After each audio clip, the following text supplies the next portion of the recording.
Hello, everyone. I believe you all can hear me. Thank you so much for joining this webinar session. Truly grateful that you have chosen the time to be able to join us.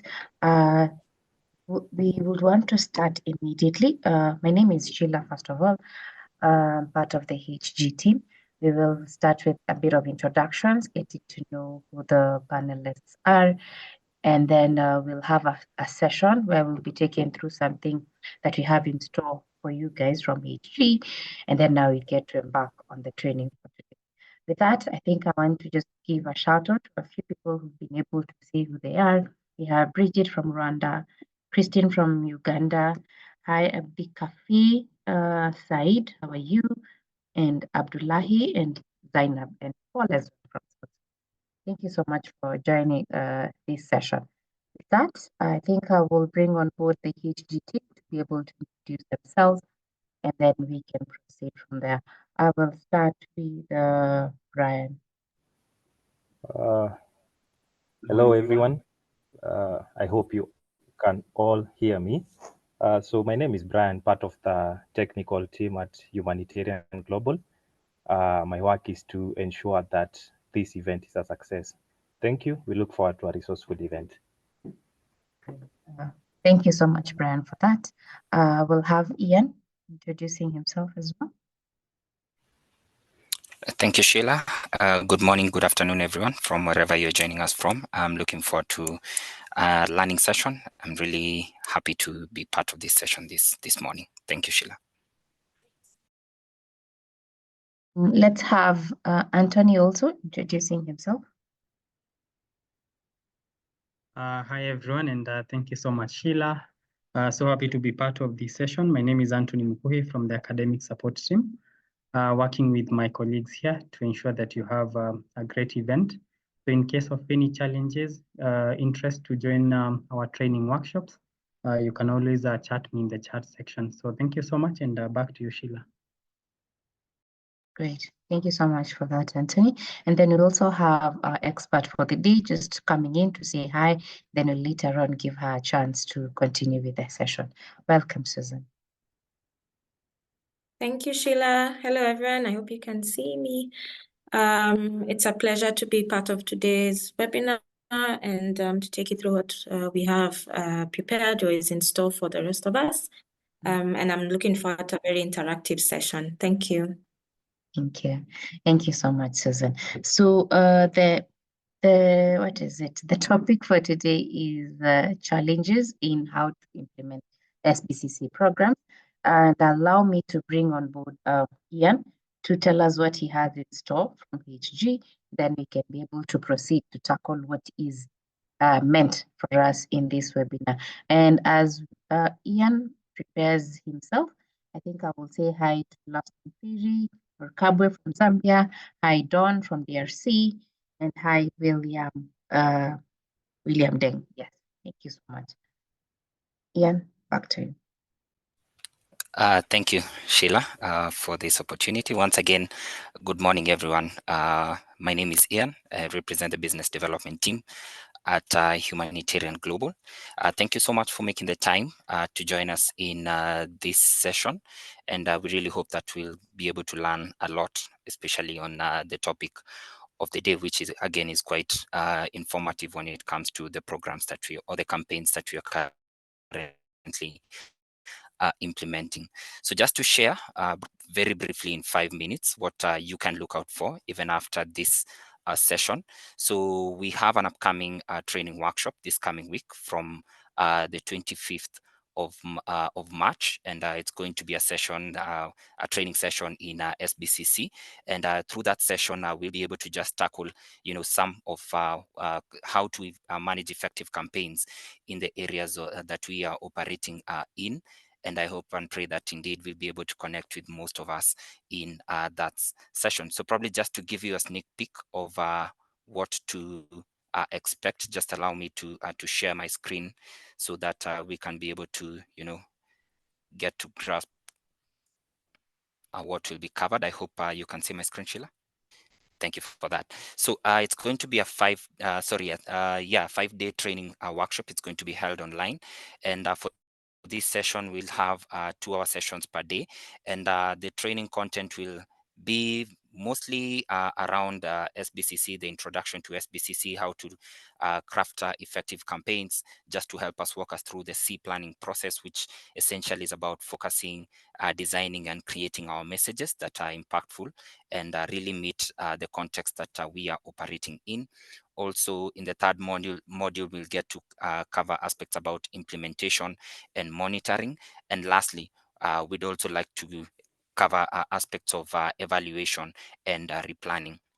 So as you can see, this workshop really starts off from the basic components of SBCC, just to help you to understand the history and the evolution of SBCC, what are its characteristics. Remember, previously there was aspect of SBC or BCC, probably as some of us have interacted with the same. Also, just to help us learn more about the steps to communication planning. How do we plan to share a message? What are the strategies and principles when it comes to SBCC? Also, just to help us understand the situation that we are operating in, and specifically around the people that are involved in, that is the stakeholders, the context, the summary analysis, and the formative research that will inform the campaign that we intend to run. When it comes to the second module, how to focus, design, and create messaging. Again, you want to learn how to segment your audiences, what are their priorities, what are their profiles, and this will be covered in this module as well.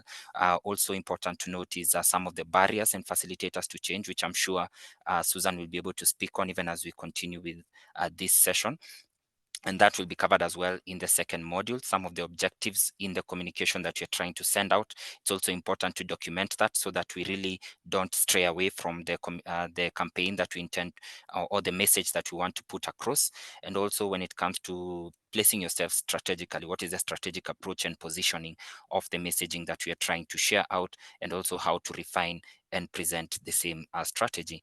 When it comes to implementation and monitoring, we just want to cover aspects of planning, how to budget for SBCC campaigns, so that we ensure that we're within the predefined budget lines. Also considerations of for implementations of SBCC programs that will be covered as well, and how to monitor the SBCC campaigns to ensure that we do meet the desired objectives, or we do meet the desired behavior change from the campaigns that we are currently implementing. And lastly, when it comes to evaluation and replanning, that will also be covered in the last module. So as I mentioned, it's going to be a 5-day workshop. It's going to be really exciting. Remember, at the end of that training, you will be able to gain certification upon completion.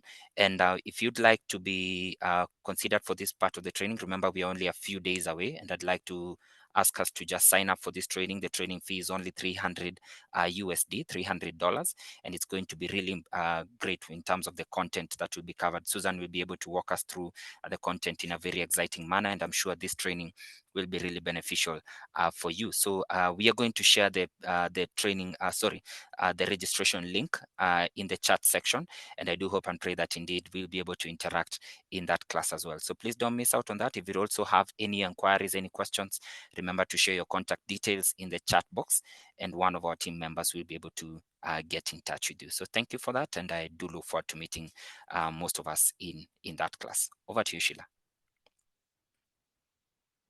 Great. Thank you so much, Ian. I believe we have picked a few things, especially that the training is coming very soon, and that you really need to register. And I'm happy that he has also mentioned that we're just giving you a snippet of what you will be in the training, to make a point to be able to register for the training. The topic for the webinar today is challenges faced in implementing SBC program. One of the very main things that we need to see, even when you are coming up, especially now, if you are currently having an SBC campaign, you might be facing a few of those challenges. So let's be able to help each other and support each other towards making a very successful SBC campaign or program. And as I bring Susan on board to take us through that very interesting, I will want us to use the chat feature and to just give comments if there are any, and also the Q&A section. If you have any question, even as the presenter is presenting, please type in your message, and then we will be able to discuss some of those many points at the end of her presentation. So with that, thank you very much, and welcome on board, Susan. Thank you, Sheilah.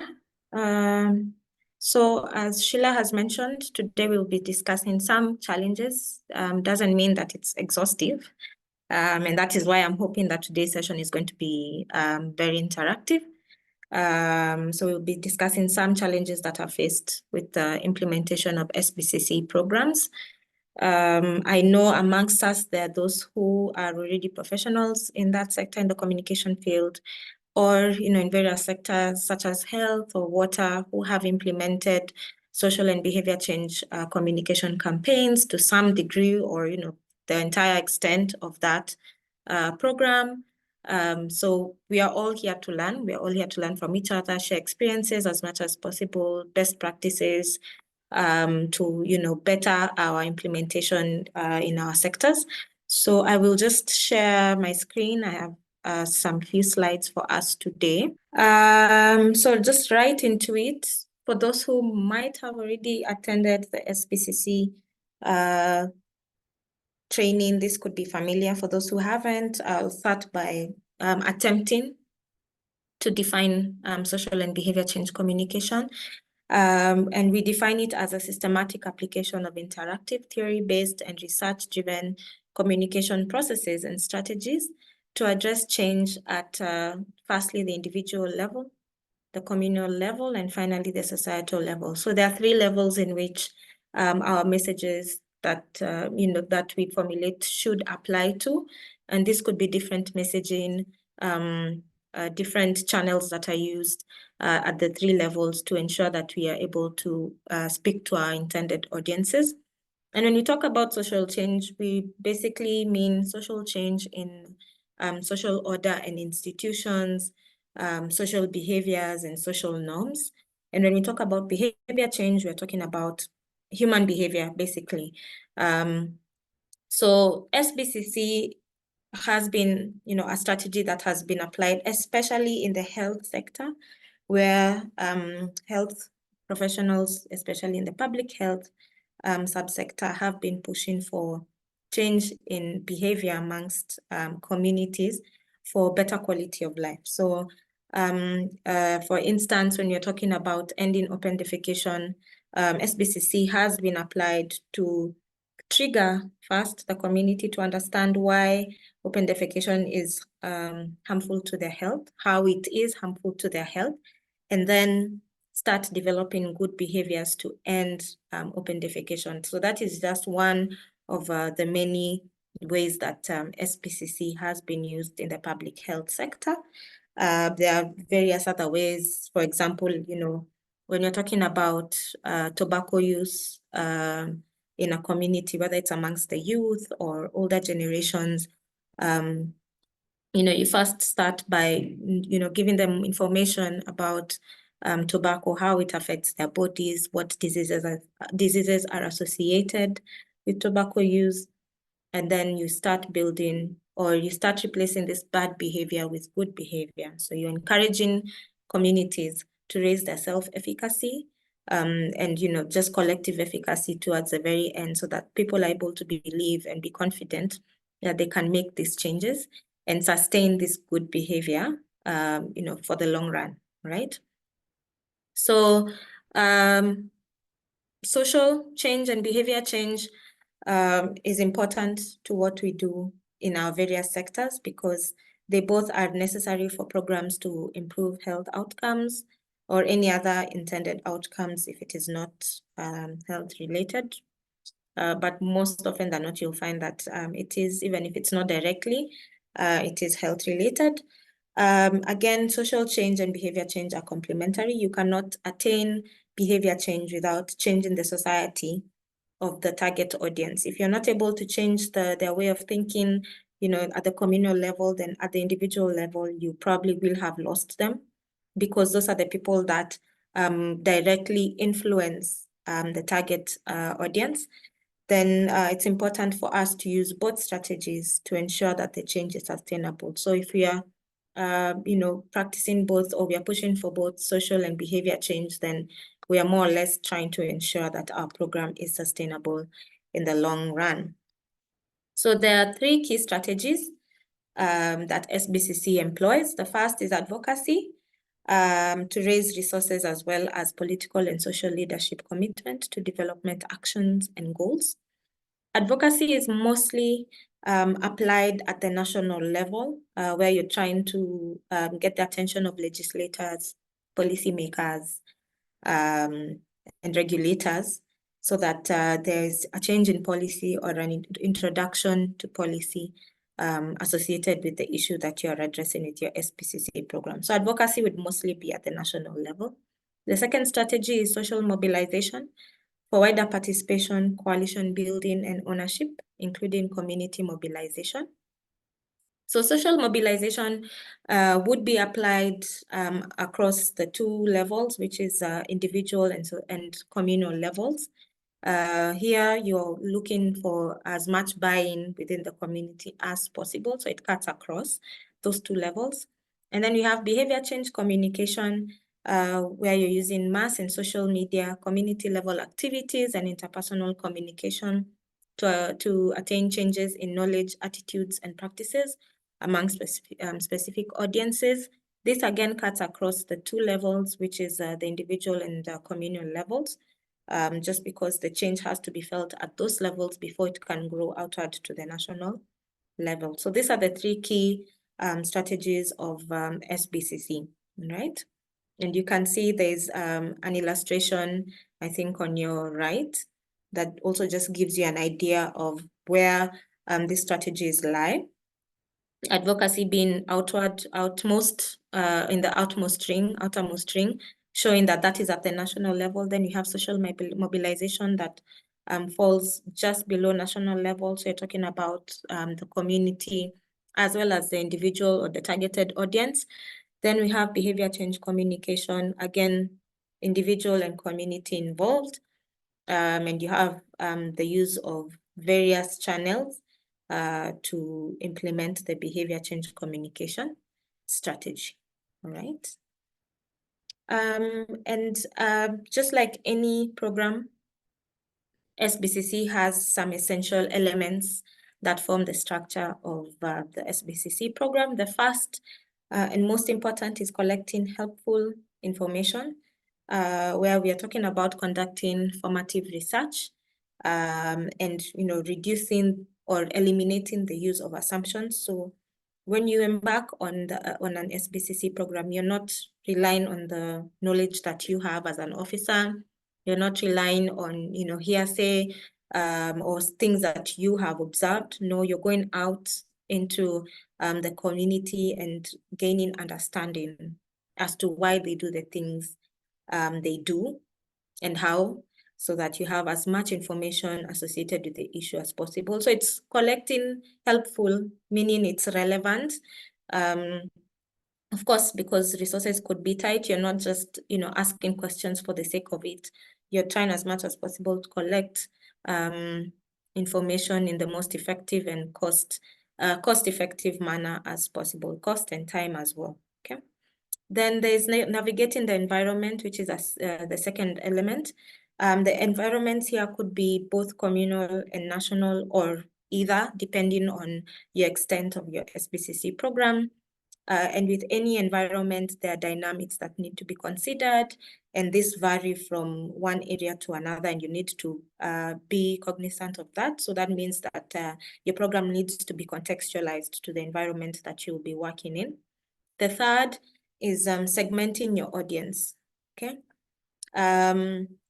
It's always effective if you're able to break down your audiences by some defining characteristics to ensure that you are speaking to the right audience and not just throwing out messages for the sake of it. That would be equal to shooting in the dark, right? So you need to segment your audience, you need to break them down. And that the fourth also speaks to the third element, being that you need to profile your audience. So once you break down the audience, then you go into understanding the day-to-day life of your audience. Say, for example, you're speaking to high school students regarding maybe drug use. Okay, that's your issue. So you need to understand your high school students, what is a common age bracket. What do they do from morning to evening?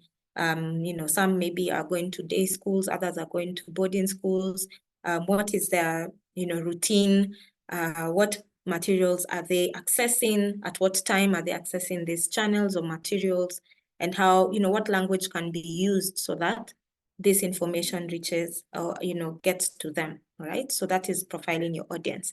The fifth element would be establishing behavioral objectives and indicators. This is now, wider program associated, where you set your communication objectives, you set your targets and indicators so that you're also able to measure the impact that is being realized by your program. Without this, you will not be able to fully account for the activities that have been implemented and the impact that is being realized on the ground. So that has to do with monitoring and evaluation, where you set your objectives. Again, as you're setting your communication objectives, remember SBCC is just but a component of a larger program. So there is already a mother program, and SBCC is one of the main activities. But with the SBCC, you find that you have to set, sub objectives that speak to the larger program objectives. So it's not a standalone program. No, you find that, for example, if you're talking about drug use amongst, the community, all right? So there's prevalent drug abuse. So there would be other activities that would be applied, but SBCC would be a sub-activity to that larger program, meaning that even with the objectives set with your SBCC program, they need to speak to the larger program. They need to feed to the impact or to the goal of the larger program, okay? Then you have the sixth element, which is identifying communication channels, especially if you're in the urban environment. You need to select channels that are relevant, especially to your intended audience. So if you're talking about, just bringing us back to the example of high school students, there are certain channels of communication that might not appeal to them. For example, they might not have access to phones if they're in boarding school, meaning that maybe sending bulk SMSs would not be ideal. If they're also, again, in boarding school, it would mean that they do not have access to social media, and therefore you need to devise channels that would be, appropriate to that setting. If it is to young mothers, for example, especially stay-at-home mothers, you might find that maybe they have a phone, so bulk SMSs could be something that you could use.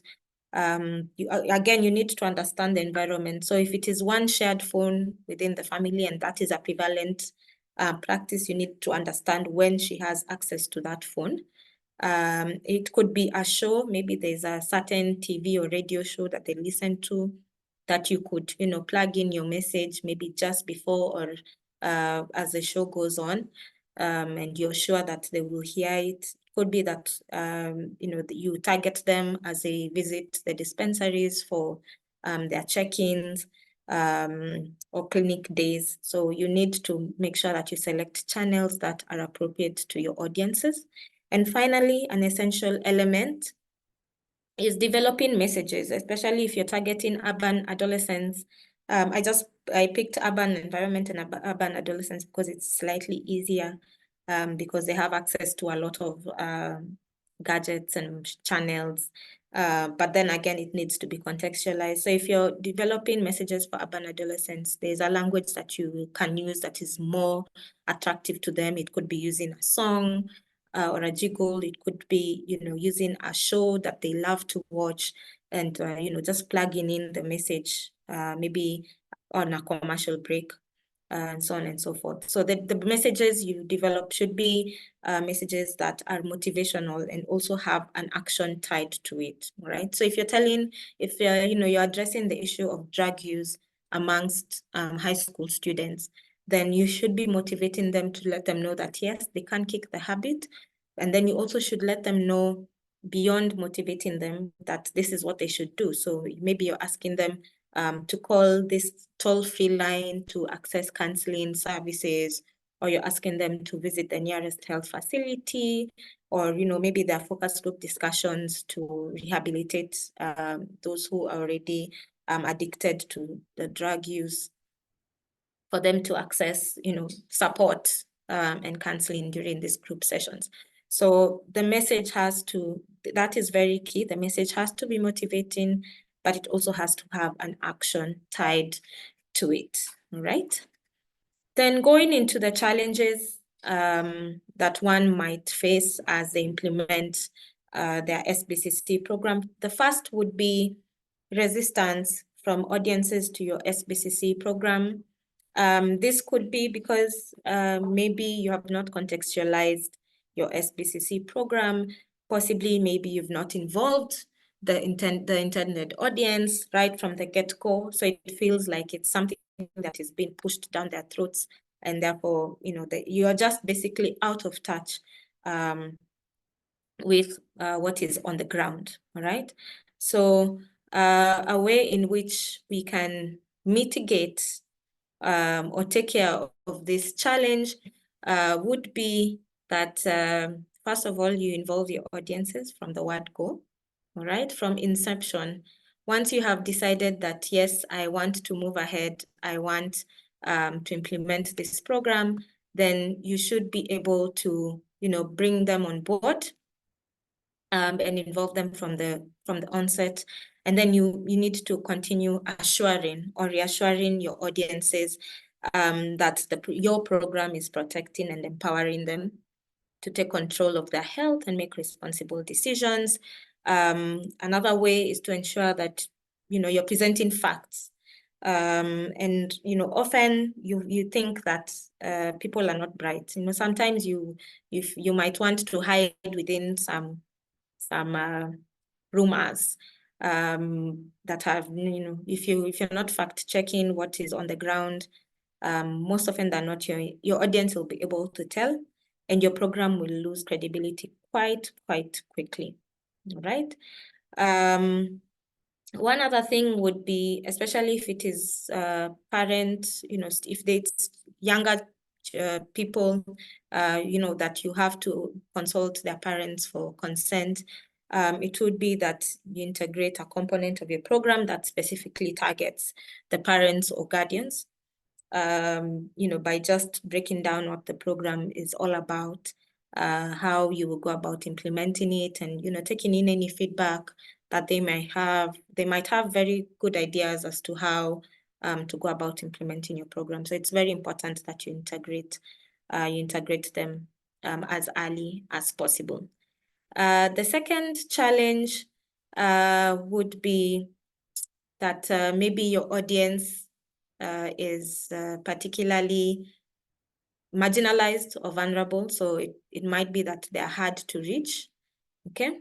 So in certain circumstances, you find that maybe it's a pastoralist community, they don't have access to certain channels, or there are vast distances that need to be covered. This would basically be solved by, when you're planning, as you're drawing your implementation plan for your SBCC program, you need to factor in, if it is transport logistics, how are we going to reach them?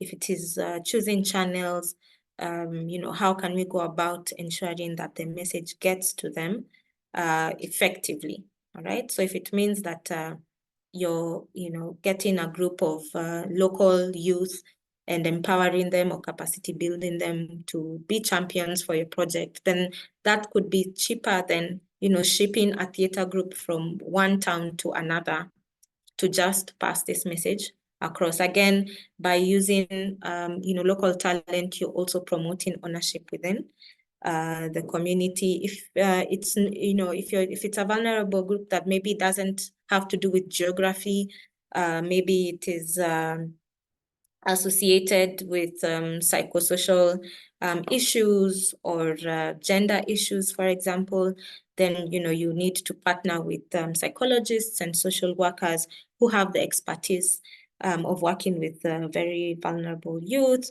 There are networks that also work with these vulnerable groups that you can partner with and plug into some of the activities that they are already implementing. The third challenge would be that, human resource. Could be that you're implementing a program and it needs a lot of human resource that might not be easily available, or the procurement process might take long, or maybe the human resource or the skills that you need are quite expensive, and maybe your budget don't allow, which feeds into the fourth challenge, which is financial constraints, budget constraints. So it's basically for us as experts implementing SBCC, it's to be cognizant that finances will always be limited. There are very few instances where we can claim to have unlimited budgets for us to implement a program. So there will always be a constraint, and it's upon us to make sure that we are working within the budgets that are available to us, but also being cost effective, as well as maintaining quality. So this doesn't mean that because we are restrained with our budgets, then we can always pick the cheapest option. It only means that where we are able to budget appropriately, we should pick options that offer quality, whether it is products or services that are tied to our SBCC program, or skills in terms of consultants or bringing on agencies. We always have to strive for quality. Okay, so it's striking that balance of quality and cost effectiveness. Okay, the fifth challenge could be that maybe the program staff tied to the SBCC program are not trained on monitoring and evaluation. And this could be quite challenging, especially if you are already going into the implementation of your program, but your team don't know how to go about monitoring activities as they occur or as they are being implemented on the ground. So it's very important that you're able to train them, to capacity build them, to ensure that they are able to continuously carry out monitoring and evaluation activities as the program is ongoing. The sixth is your program lacking sustainability. Again, this would be tied to the communication objectives that you set from the very beginning. Once you see that there's a need for your SBCC program, when you're setting your communication objectives, you need to be quite clear. And we talk about SMART objectives that are measurable, that are time-bound, that are realistic, all right? So you need to ensure that your objectives are SMART before you get to implementing your activities, all right? Then the final challenge, or just part of the list that I was able to develop would be that something as small as placing your material could be incorrect. For example, one example that I normally use is you might be tempted to put up a billboard with your messaging along a busy road, but maybe you decide, oh, maybe I should put it on a highway. But as you go to monitor and see if people are actually noticing that message, if they understand that message, you realize that where you have placed your billboard, cars are more often than not, passing or cruising at high speeds. That means that someone's attention is going to be on the road rather than on your billboard, and therefore they might not notice it, right? So then you decide, okay, maybe I should revisit my material placement and look for a junction where I know there's traffic often and throughout the day or in the morning and evening, and I know that my target audience are crossing this junction quite often in the morning and evenings, and therefore you decide that if I place my billboard there, I might reach my target audience, right? So material placement is also very, very, very important, right? So those are some of the challenges that you might face as you go about implementing your SBCC programs. Remember, I mentioned that my list is for sure not exhaustive, but those are some of the main ones that you might encounter as you go about implementing your activity So at that point, I think I want to say thank you and give us the opportunity to have some bit of question and answer. Sheilah? Yes, thank you so much, Susan, for that extensive presentation. I think one of our questions that I think I'll pick from Kasim, he's asking about the challenges from traditional beliefs. What about the challenges from traditional beliefs? Thank you. That's a great question. And that's why we were talking about navigating the environment. So once you understand what beliefs exist, especially those that are relevant to the issue that you are trying to address, then you need to gain a very in-depth understanding as to, why those beliefs exist and how they can affect your program or your activities, and finding ways together with the community, finding ways in which some of these beliefs can be used to, encourage the good behavior that you are trying to implement. Because some of them, we might view them as, bad, but really, you have to understand that these people have been living this way for the longest time. And changing that belief is not something that you can achieve in a day or a week or a year. So trying to incorporate what is already happening and bringing in the new behavior, if you're able to marry the two, then the better. Thank you. Okay, that makes sense. Thank you so much for that. And if you have any questions, I think this will be a good time for you to raise up your hand, and then I'll give everyone at least 2 or 3 of us to ask the questions live. And as we prepare for that, I think Kasim is also asking, and what of the dialect and the local languages on our billboards? That is actually encouraged, where you're able to translate messages from English to local dialect. It is very encouraged, because then it means that you have enhanced their understanding to their message.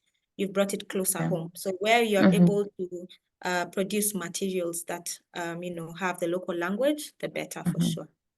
Okay. And I think with that, someone also is asking, I think Mola is asking, what about the challenges related to cultural sensitivity, and then and the challenges on limited time to conduct formative research and being able to understand better the situation we are dealing with? Okay, so with the first question, I think it was cultural beliefs. Yes, cultural sensitivity. Sensitivity. And language barrier. And language barrier. So with sensitivity, yes, you need to be very, very sensitive. For example, if you're talking about sexual reproductive health, there are some communities that do not openly talk about sex or reproductive health for that matter. So you have to figure out how to navigate this, because this is an issue. For example, if you're talking about contraceptives and you want to encourage people, members of the community to start planning for their families, you need to navigate or figure out how best to approach this subject. It could be that maybe you segregate your groups, have a session with the women of certain age groups, have a session with the men, have a session with the mothers and the mother-in-laws and all that. So that it's not a situation where everyone is feeling uncomfortable and they're just sneering at you because this is taboo. So you have to be very sensitive, especially with topics that are deemed to be a bit touchy. Language barrier. I think this is a situation where you'd also need to bring on board people from that community, and that is why we are talking about bringing on board some members of the community from the onset of your program so that they can help with some of this language barrier. Always identifying champions for your program within the community helps, and it goes a long way, because this is someone who you could, plug into the program and in one way or another ensure that your program is sustainable for even longer than the program period. And just talking about the program period, I understand programs don't always run to to eternity. There's always an end to a program. But it's upon us to ensure that we are able to plan and implement activities within our program period, but thinking about its longevity. How can it be sustainable beyond program period? So some of the activities should already be speaking to capacity building the members of that society, so that even after the program period, they're your champions. They're still pushing for this good behavior in whatever they do.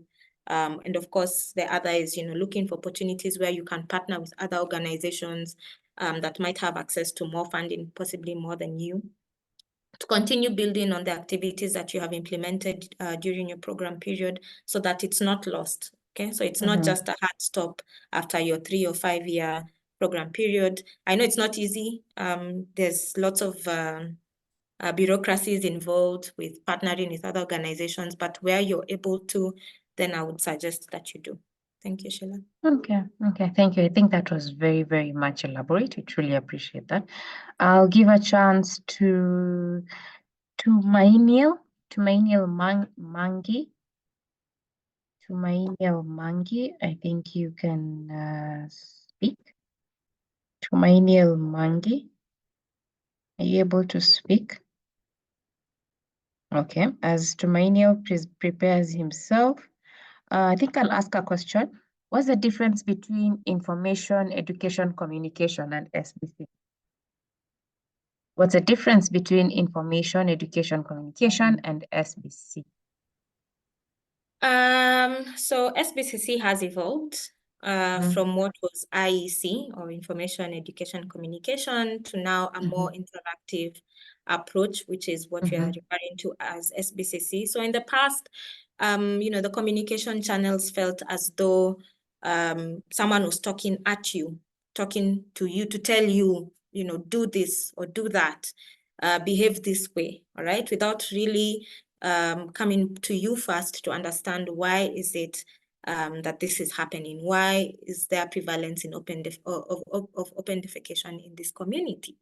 So SBCC now advocates for there to be that interactive approach, right? Where we sit down as, the implementers together. So the communication now is free-flowing back and forth, and we're at the same level.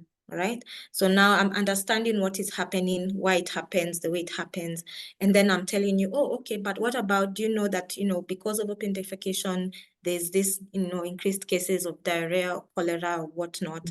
And then we come to an understanding and agree that, yes, indeed, open defecation is not good and we need to end it. So how do we end it together?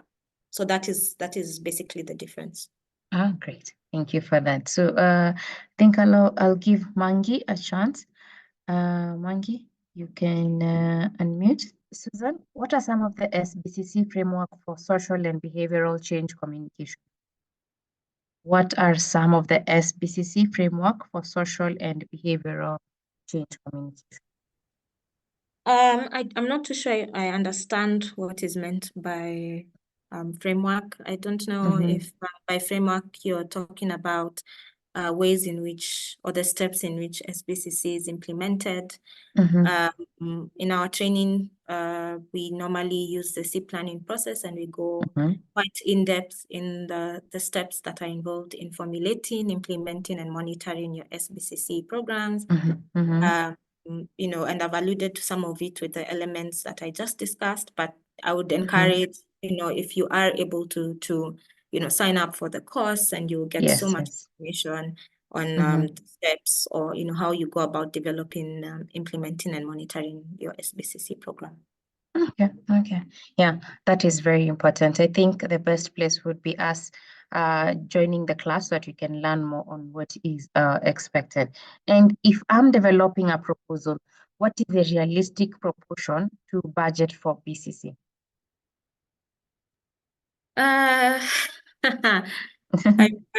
might not be able to give a figure because this is also highly dependent on the levels of implementation. If you're looking to implement your SBCC program just at the communal level, it might require significantly lower budgets as compared to having, your activities run across the communal to the national level, or even just at the national level, because advocacy takes a lot of money. You need to be able to, put in budgets to convene meetings with legislators. And I don't know about your country, but for sure, from where I'm from, just, calling a few legislators for a meeting can be quite costly. So you need to just put some of this, into, you need to first of all assess how much is available to you. And from there, if you're able to work backwards and see, oh, well, maybe the budgets don't allow me to do a lot of advocacy, but I can do BCC or social mobilization, then, now go into the activities that are associated. But really, what is defining for you is the budget that is available for your SBCC program. Within remember we mentioned the larger program, so already the budgets are set. You just need to work backwards. Okay, that makes sense. I will still want to give the attendees a chance to say something. I don't know what is happening. Mohau, are you able to speak? Okay, can I give Hello? Editha? Hello, Mohau, yes. Yes, I posted something. Good, okay. Yes.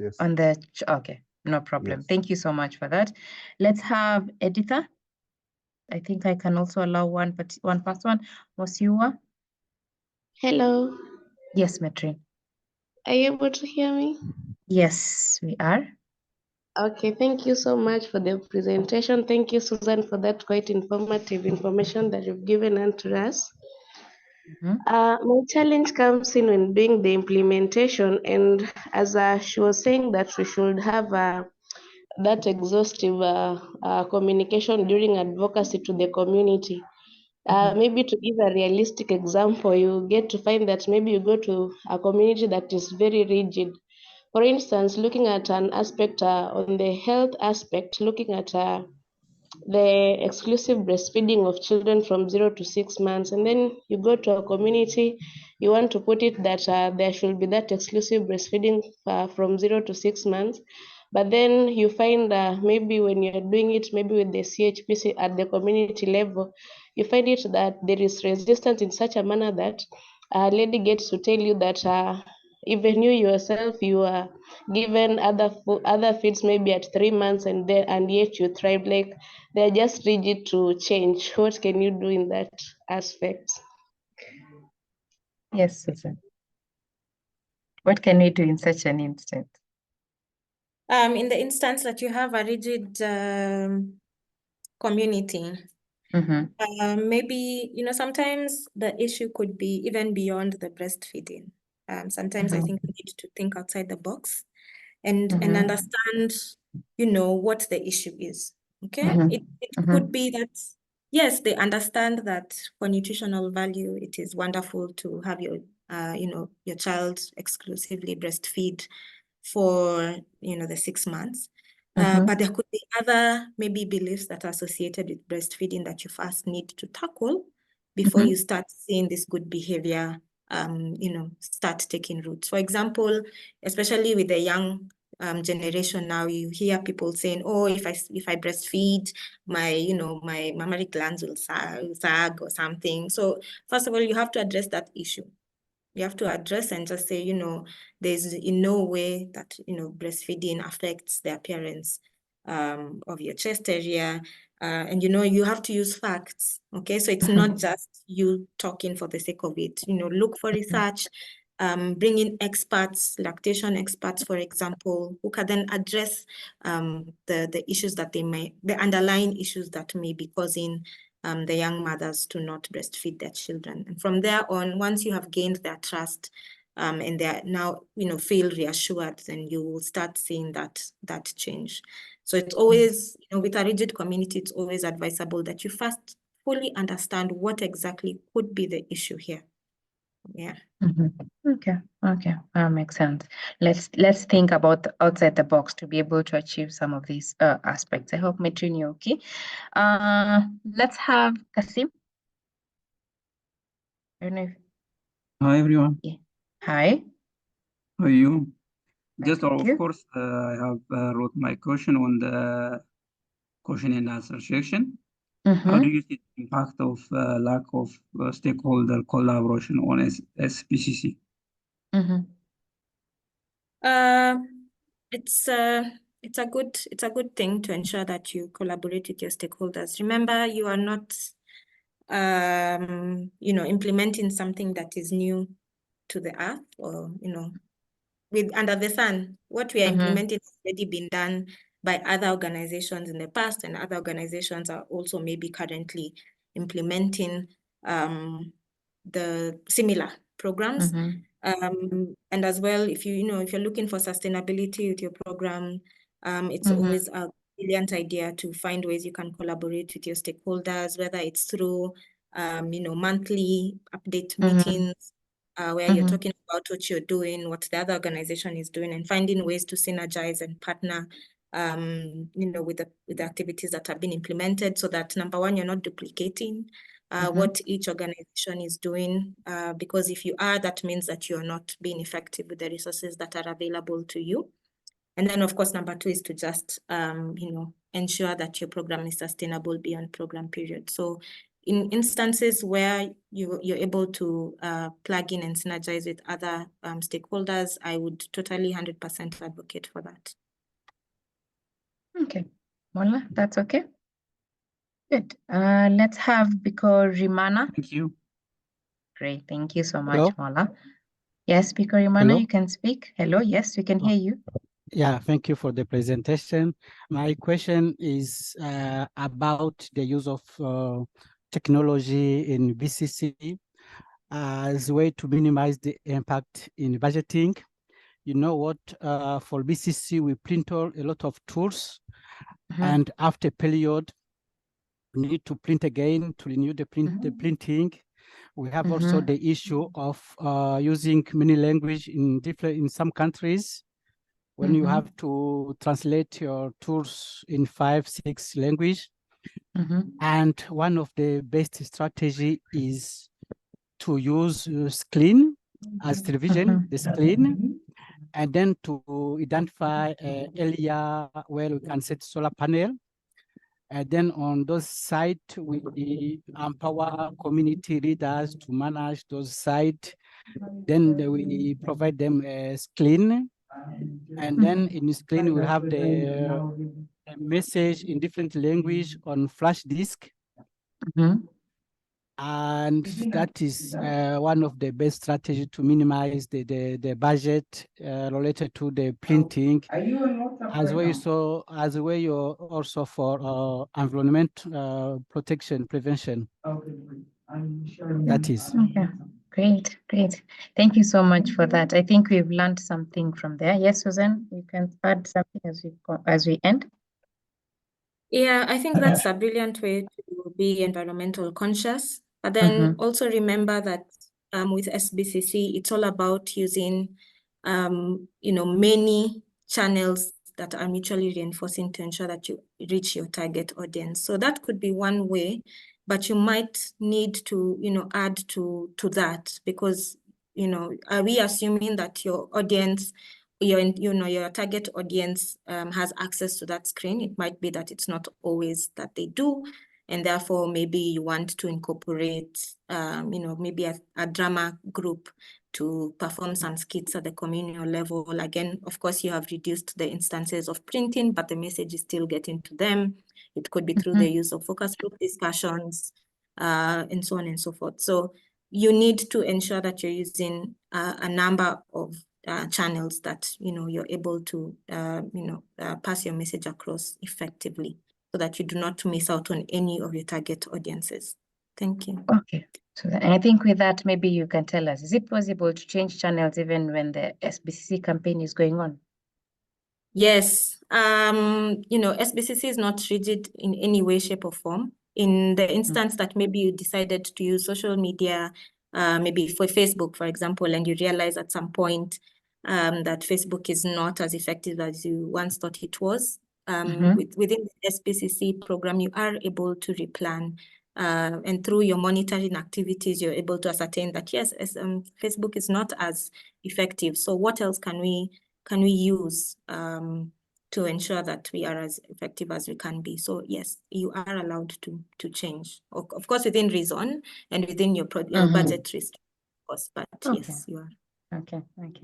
Thank you. And I think as we wind up, someone is just asking what SBC is all about. So SBCC in full is social and behavior change communication. It's one of the very most important ways of how to be able to reach out to the communities and enhance our communication around us. So with that, I think that marks the end for all of us who have been able to ask a question and if not been able to be answered. Allow us to answer these questions on our platform. We have a platform known as Discord, where we get to interact with everyone else and just to learn more about the different in our different fields. So make a point to join the Discord platform. My colleague will share the link on chat so that you can all get there and learn even as we continue. Thank you so much, Susan, for that great insight. I've been able to really learn a lot and find ways of how we can mitigate some of these challenges that we are facing in our campaigns. Thank you for all our participants for just taking the time, for all the questions you've asked, for you just being attentive. We do appreciate you in all of it. And we do hope that we'll be able to see you in our upcoming SBCC training. With that, allow me to end there, and I wish you all a wonderful day ahead. Goodbye. 86% of organizations value professionals that upskill to advance their careers. It's never too late. Enroll for a self-paced online course to begin upskilling in monitoring, evaluation, accountability and learning, water, sanitation and hygiene, disaster risk reduction and management, food security and nutrition in emergencies, procurement and supply chain management, human nutrition and dietetics, maternal and infant young child nutrition. Apply today to enjoy a 10% discount. Miss Emilia Siafa. Shoaib from Somalia. Joyce Walunya. Grace Mota. I'm really happy to be here at Humanitarian Global attending the training. I learned of Humanitarian Global through a friend. I got a chance and I've learned a lot. So I'm glad that I took the course. It has been helpful, it has been enriching, and I'm glad that I did. Of course, I've gained a lot of knowledge about the wash sector, particularly in each sector, whether it's water, sanitation, and hygiene. I have more information now. I have more ideas. I know new skills and techniques that I can incorporate. This training has been very instrumental, and I would encourage each and everyone to come and train with the humanitarian organization for this specific training. I look forward to, being a participant of other future programs with this institution.